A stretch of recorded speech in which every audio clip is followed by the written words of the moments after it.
spend our time talking about three main parts: answering the questions, the details about the ACT, and then we'll go into an overall picture and then into each of the sections. So first of all, generally speaking, the ACT is a multiple choice test, and there's no penalty for guessing.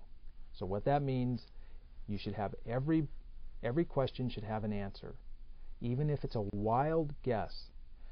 The best way to wild guess, best way is not to guess, but if you have to, a wild guess should remain consistent throughout. In other words, you don't want to guess A on one. If it's a wild guess, that means you haven't eliminated any of the answer choices. A on one, B on the next, C on the next, that is not going to statistically get you the best results. What you want to do is, before the exam, tell yourself, if I have to make a wild guess, I'm going to select A, B, C, D, whatever it is. And then stick with that.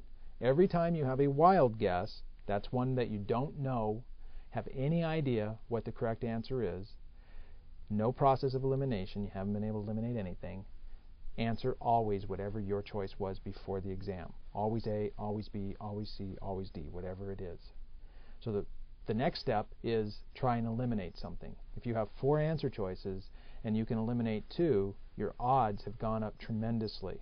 You have a 50-50 chance now of getting it correct. So process of elimination is a very important tool to use.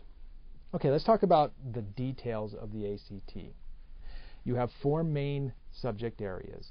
You'll be tested on English, you'll be tested on math, reading, and science reasoning. The test is 215 questions long. It lasts approximately 3 hours. I say approximately because there's some time at the beginning and there'll undoubtedly be some time at the end, and your break may run a little longer or shorter, but it's about 3 hours to 3.5 hours. English. The English will give you 5 passages, and what they're testing is your grammar.